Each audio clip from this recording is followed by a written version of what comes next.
It's about us. We've got to win. Everything's still in front of us, but this is a huge game for us tonight.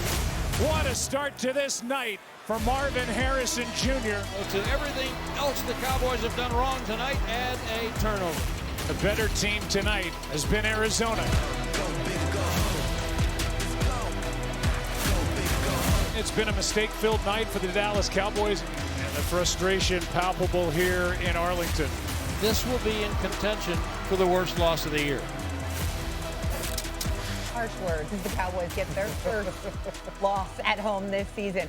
He's not here, but he's laughing all the way in Los Angeles. There's Stephen A., who got in late last night, obviously, after the game. Chris Canty is here. I'm Shea Cornette. He is Jeff Saturday. And yeah, it wasn't for lack of energy in Jerry's world. We saw that firsthand yesterday, right, in Dallas? But them boys took a loss and a bad one at home. Let's go back to what we saw last night and dive in a little bit further because, yes, the Dallas Cowboys welcomed the Arizona Cardinals to Jerry's world, and it was not great. They made it look very easy for the Cardinals.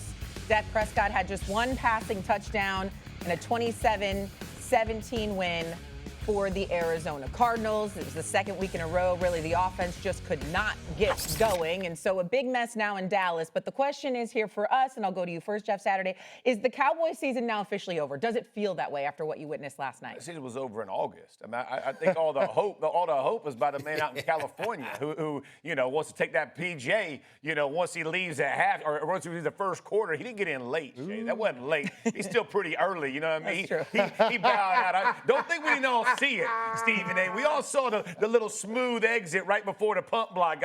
He dapping everybody up and going. But no, this has been a problem from management from March, right? With the whole Micah Parsons thing as it went and played out through the offseason, when we got to the season and everybody's saying, oh, no, we're going to have enough offense to carry us, and Dak can do this, and we got a good offensive line, we got great receivers, we got great back, all that can be true.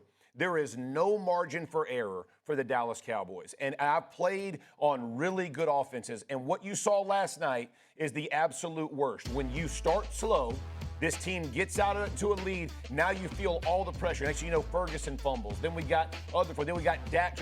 Everybody's trying to press. It's what happens when you can never rely on a defense. And the truth was, the defense really didn't even play that bad. No. At the beginning, right? So it's like they didn't. It's that you can't expect your offense to carry you week in. It's got to be complementary football. They don't got it, and it's disappointing to watch. Yeah, the defense was the one that got the first points on the board, right? Exactly. With the block punt, recovered for a touchdown. But to your point, Jeff, the season has been over for a while now. And if we're being honest about it, the Dallas Cowboys are not a Micah Parsons away from being a good defense.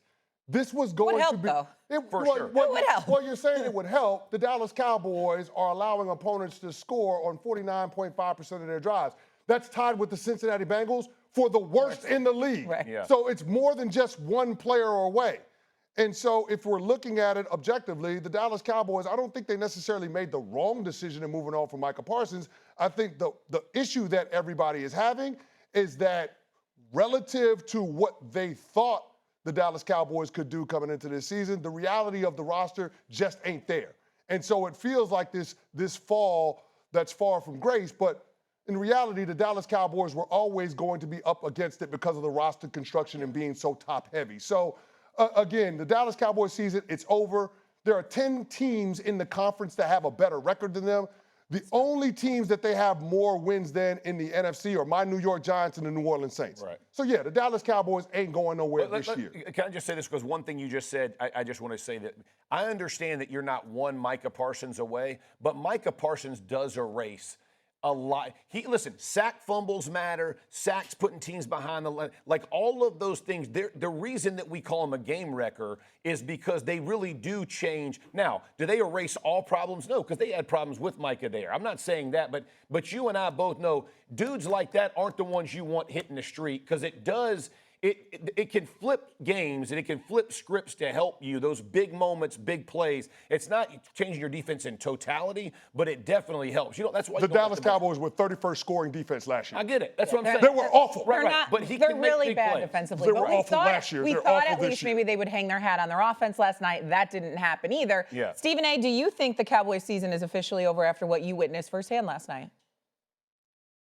Oh, hell yes. It's definitely over. I mean, it's pretty damn bad. And I have to admit, I'm kind of sad about it because as I've tried to tell people on many, many, many occasions, I want them relevant, and I want them doing well, and I want them having the good Thanksgiving or whatever, and I want their expectations to be high and then plummet. I want them falling off a cliff, not a curb. And that's unfortunately not going to be the case because we all know right now they rank 11th in the NFC conference, for crying out loud, and they're not going to leapfrog over teams. I mean, the Eagles have already beaten them. The Chicago Bears have already beaten them. You saw what Arizona just did to them, okay? So they have a better record than the Dallas Cowboys. Every team in the NFC North has a better record. 3 teams in the NFC West have a better record. Then there's Tampa in the South, for crying out loud. I mean, you just look around, and it's just pretty bad. And I think what puts it in its proper perspective to really, really encapsulate, what the Dallas Cowboys are this particular year. Do you know that the Dallas Cowboys are 0-5? They are winless when scoring fewer than 37 points. So that just tells you everything you need to know. So you look at it from that standpoint. You can't have an offense that goes out there against the Arizona Cardinals.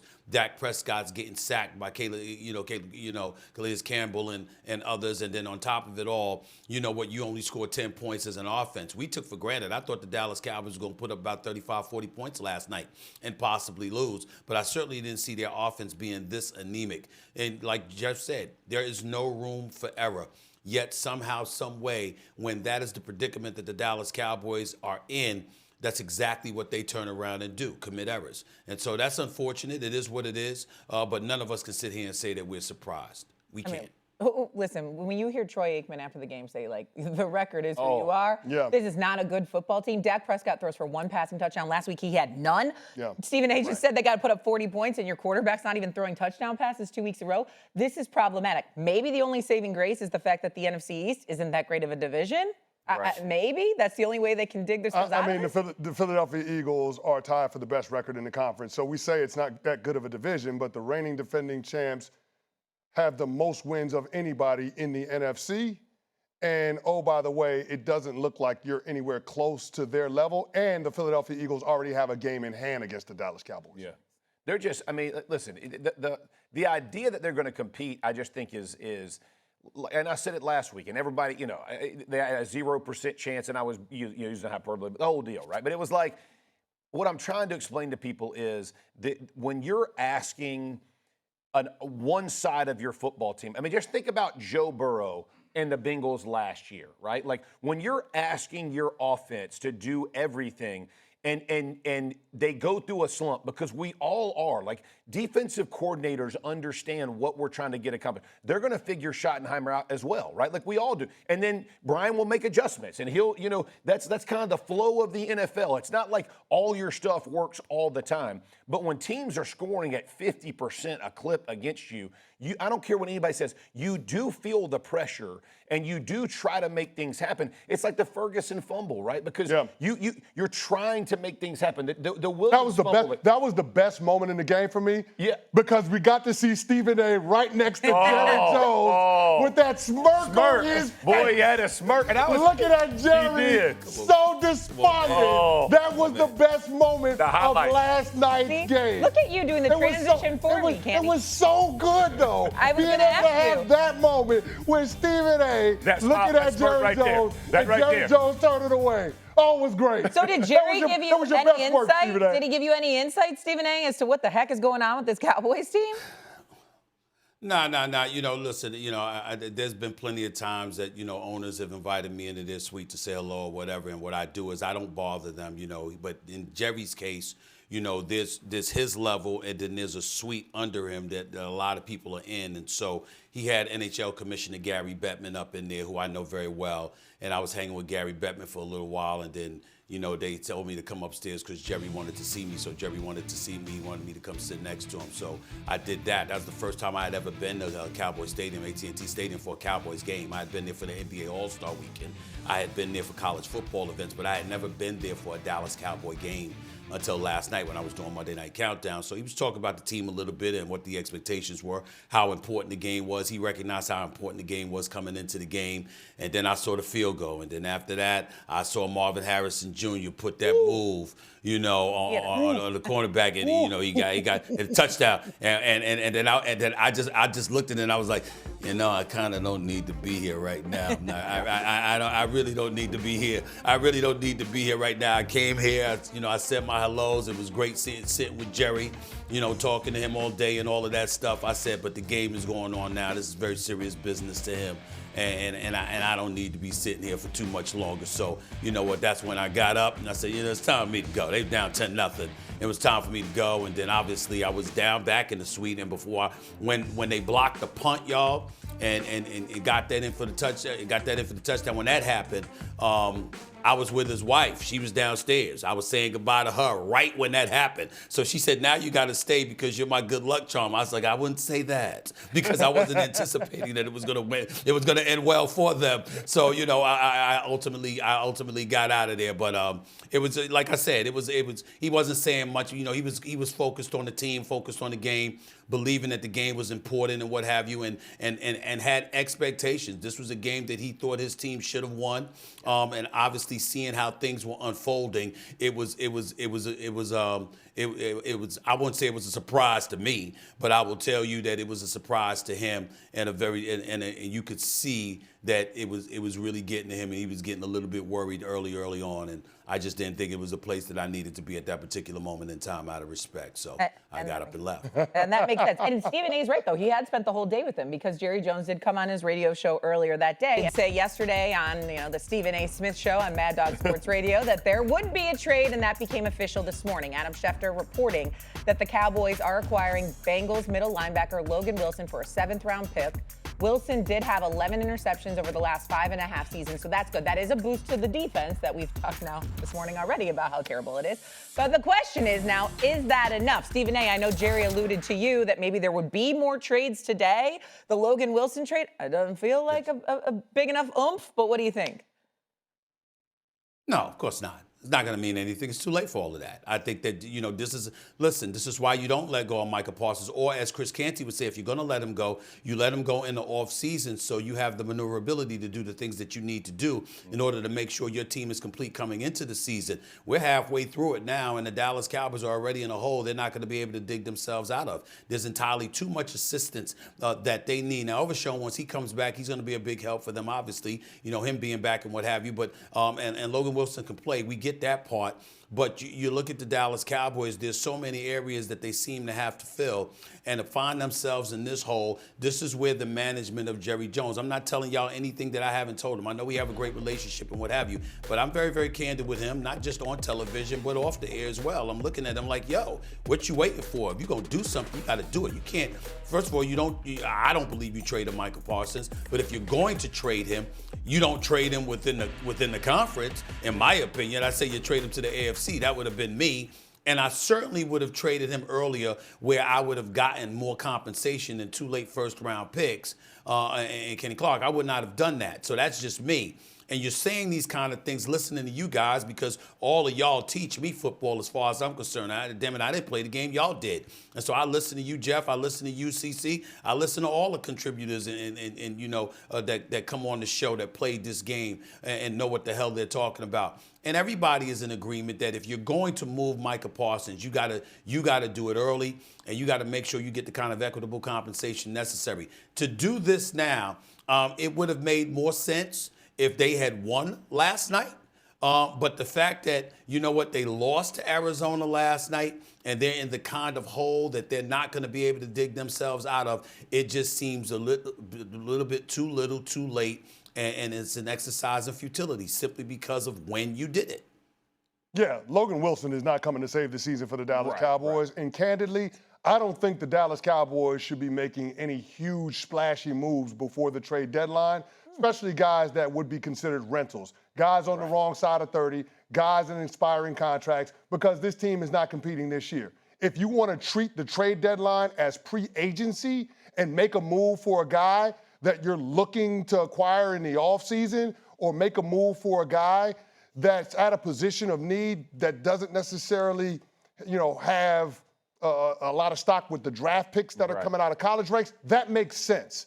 But if you're the Dallas Cowboys, going out and trying to get a guy like Trey Hendrickson is not what you need to be trying to do. No. Going out and making those types of moves, that's not where the Dallas Cowboys are. Right now, the win for the Dallas Cowboys is being able to figure out whether or not you can form an identity the rest of this season that will allow you to have success moving forward. And a big part of figuring that out is trying to decide whether or not you got the right guy at the controls with Brian Schottenheimer as your head coach. I fully agree. I think that when you talk about this time for the Dallas Cowboys, this is about nucleus building. It's taking the 10 to 12 guys on your team who you want to build around, and let's find them. And if Logan Wilson's going to be one of those guys, you decide to bring him in for the next 2 or 3 years. Hey, he's going to fill a need that we've had the last couple of years, which is true. They haven't been good at the second level, right? Overshown's a beast, but he's been injured, so he'll come back. Those two will be, and they'll be a good mid-range like linebacker crew, right? Yeah. And so with the potential of being good, but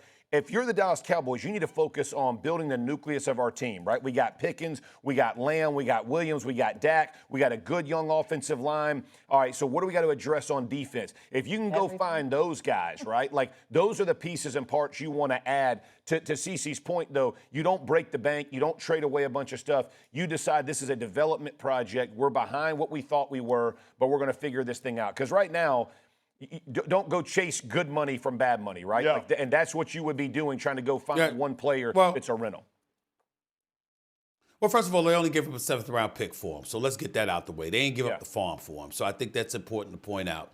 But the other thing that's important to point out, which is a blemish to the Cowboys, yet another, is the fact that you're getting this guy from the Bengals, the only defense in the National Football League worse than the Cowboys, okay?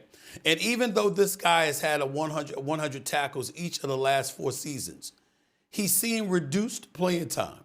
So you're bringing somebody on board that's coming from a worse defense than you already have, that, oh, by the way, is now seeing his playing time cut.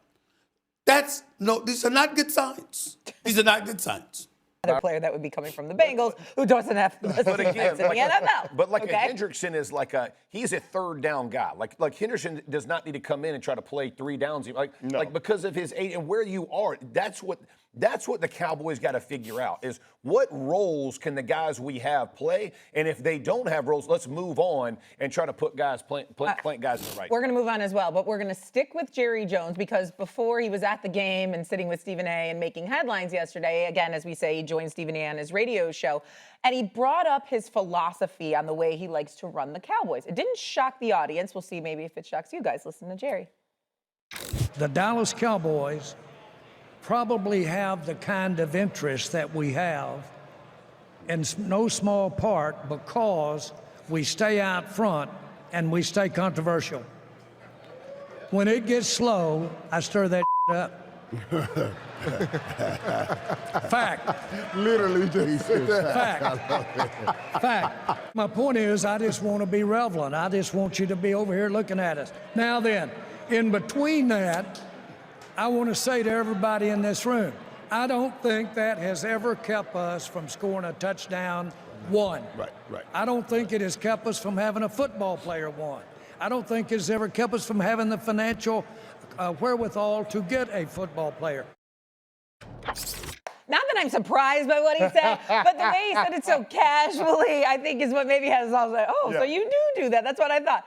Jerry Jones stirring up controversy, nothing new, but saying it out in the open, did it surprise you? No, it didn't surprise me. I mean, if you watch the documentary before the season, The Gambler and His Cowboys, he talks about doing these things, and I get it.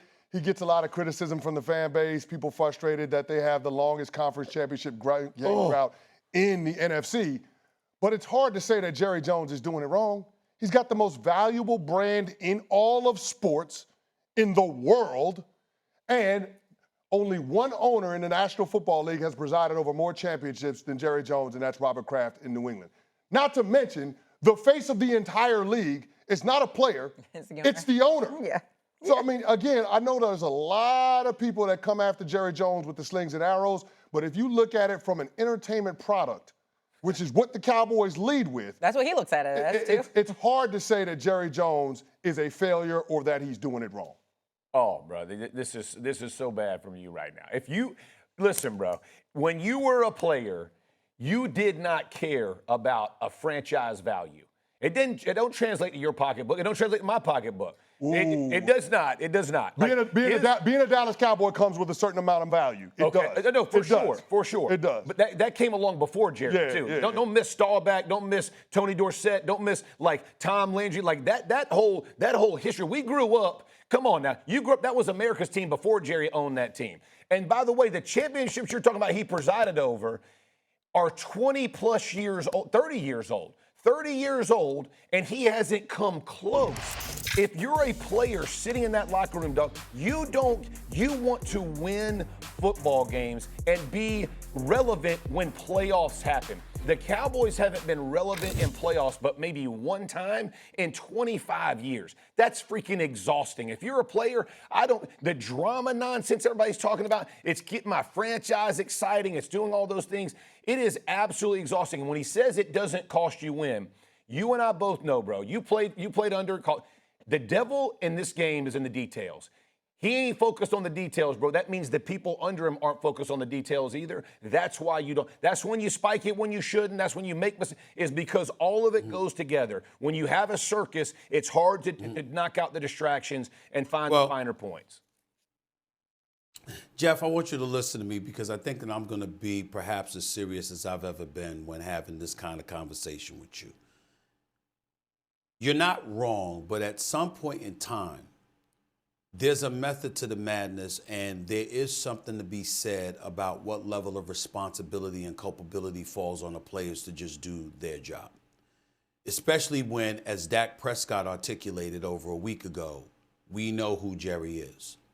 Jerry is somebody that remembers not one, not two, but $3 billion lawsuits against him at the same time. Jerry is somebody that prides himself in believing that he was broke and he scratched and clawed and built this from nothing. His whole thing is he don't care about the Dallas brand being America's team when he inherited them.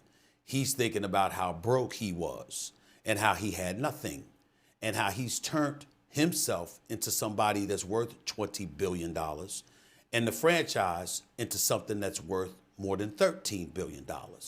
So his attitude is stirring the stuff up. One of the things that he said, y'all, Shay, you included during the interview, was that he said, I don't believe it's cost us a touchdown. I don't believe it's cost us a first down. I don't believe it's cost us X, Y, and Z. And I had two Hall of Famers in his presence that played for him, DeMarcus Ware and Michael Irvin. Said, yeah, Jerry is Jerry, and yes, that could be a distraction, but he was that same dude that we played for. And it didn't stop us from doing what we did and being who we were on that damn football field. And so as a pundit, because a lot of times people see us, and here I am on First Take, let me remind you who I am. I've been a journalist for 32 damn years. This is what I do in terms of the journalistic part. You sit in front of people who know, and you listen to them, and you peel information from them. That's what I do with you guys every single week. Hell, I don't know a speck of football compared to y'all, but you'll think I do once I'm finished because I listen to y'all, and I learned what you had to say, and I allow it to elevate me and my football acumen because I learn along the way. These guys are saying that's what you're supposed to be doing as a player. You ain't supposed to be preoccupied and distracted by Jerry being Jerry. You're supposed to understand what comes with the brand and make sure to elevate your level of play along the way. And the fact that they haven't, yes, some of that culpability does belong on the shoulders of a Jerry Jones. That's absolutely true. But listening to DeMarcus Ware and Michael Irvin, they're talking about the players. And so at some point in time, we all have to come together, and somebody's going to have to explain to me who's right or who's wrong about that. Because if Jerry Jones is sitting up there and saying, yo, right there, I brought some attention, but Jack, I'm also paying you $60 million. Go out there and handle your business. And Javonte Williams, I picked you instead of Rico Dowdle. Go out there and handle your business. And CD, you getting $36 million. Go out there and handle your business. George Lynch, you looking for a new contract. Go out there and handle your business. The list goes on and on. Micah Parsons, you might have won at 47. And that's going to count against my cap. You could be here for $41 million, and you could make another $15 to $20 million off the field because you representing the Dallas Cowboys because of the brand that I created and the fallout that comes from that financially, or the windfall rather that comes from that financially. We can agree or disagree, but we can't argue with the fact that it makes sense to pick off CeCe's point. And I think that when Jerry Jones explains that, it provokes a more healthier conversation, because you're listening to him and you're going like this, well, I want to disagree. I mean, I got things that I could challenge, but damn, it ain't like he ain't making sense. He is making sense. And when you look at the level of success or lack thereof, we've seen Dallas win 12-game seasons, have 13-win seasons. We've seen them going into the postseason with expectations, and they just plummet in the big moment. Well, was that about Jerry, or was that about them? How you good enough to win 12 or 13 games, but then you wet the bed come playoff time? Is that about Jerry and noise, or is that about you? I'm not saying I have the answer, Jeff, because I don't. What I'm saying is NFL players, just as experienced, just as successful as you, might have a different opinion about it. And it'd be interesting to hear it, because I found myself flabbergasted, because I'm ready to jump all over Jerry and the Cowboys and going off it. Then I'm going like this. Yeah, but did that have something to do with you fumbling that damn ball? Did that have something to do with that interception? Did that have something to do with that missed tackle? What's going on? I mean, Jerry gonna be Jerry. What the hell I got to do with you doing your job? Yeah, I hate to agree with Stephen A. on this point, but as a former Dallas Cowboy, I got to co-sign on it. I believe that the success of the brand has undermined the product on the field. And it's not because of anything that Jerry is doing wrong. It's because of the comforts that it affords those players that are associated with the Dallas Cowboys. I mean, I won the Super Bowl with the New York Giants. Playing for the Dallas Cowboys is like winning the Super Bowl every day in terms of how they treat you. Yeah. I'm going to tell you like this. Like the playoff game in 2007, divisional round in Texas Stadium. It wasn't Jerry Jones that dropped the pass on second down wide open on the final drive. It wasn't. A couple of plays later, Tony Romo throws an interception to R.W. McQuarter's game set match. 2014, up in Green Bay, catch no catch with Dez Bryant. That wasn't Jerry Jones. That was the players. The 2016 divisional round against the Green Bay Packers. The catch that Jared Cook makes on the sideline from Aaron Rodgers. Hell of a throw and catch. But I mean, the receiver's open. That's not on Jerry Jones. That's on the players. So again, it comes down to the guys being able to execute. And as one of my former teammates told me once upon a time, it's hard to eat when you're full. That's what it is with the Dallas Cowboys. The success of the brand, the stardom that's associated with it, takes away from the hunger that some of the players have in that locker room to get better every single day, the culture that ultimately leads to winning championships. That's my point. Is the devil is in the details, bro. The devil is in the details. You can listen, Irvin. I'll listen. He won a bunch of championships. Both those dudes are Hall of Famers. All due respect to both of them. One of them won a bunch of championships. He won it with a head coach that was a freaking dog. No doubt. A dog, bro. And he got as much as credit as Jerry wants to take. You can go ahead and lay that at the feet of the guy who walked out or got fired because he was successful and took too much shine from Jerry. That's Jerry's fault. You can say whatever you want. That's Jerry's fault, true. Right? So however you want to shake this down, you could have had many more. Sir. Had you kept that one dude, because he kept everyone's feet to the fire. But say that, Jeff. The point is that Jerry does make it a circus-like environment, right? Where things are comfortable. You are a star no matter what. You are. The drama's fun. It's all kind of stuff. But the problem is you got a bunch of young guys. The details you're talking about are how you win championships. The drops, the mistakes, all those things. It's because it's been tolerated during seasons. It gets tolerated in the playoffs, but now is it a bigger deal? If for 20-plus years nothing has changed, I would think from an ownership perspective, I would try to change something.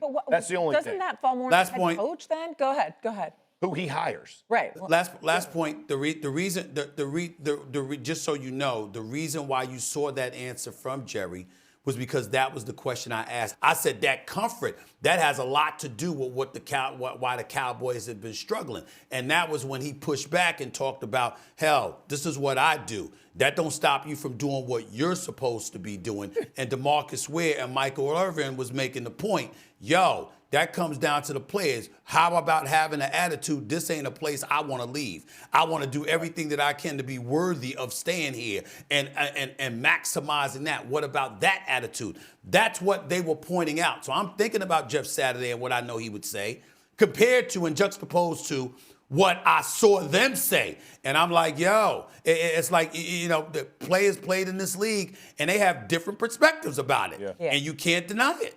Look, Let me ask one thing before we go. How long did it take you to change that pink suit from that radio show? 'Cause that boy, that thing with that pink suit, oh my goodness! It was a blazer. Is it a quick? It was a blazer. It was just a. It was just a blazer. Oh, just a blazer. It took me about 45 minutes. I had to go across the street and change. They had a that wasn't just a blazer. I saw them pink lapels. They looked like a All right, coming up.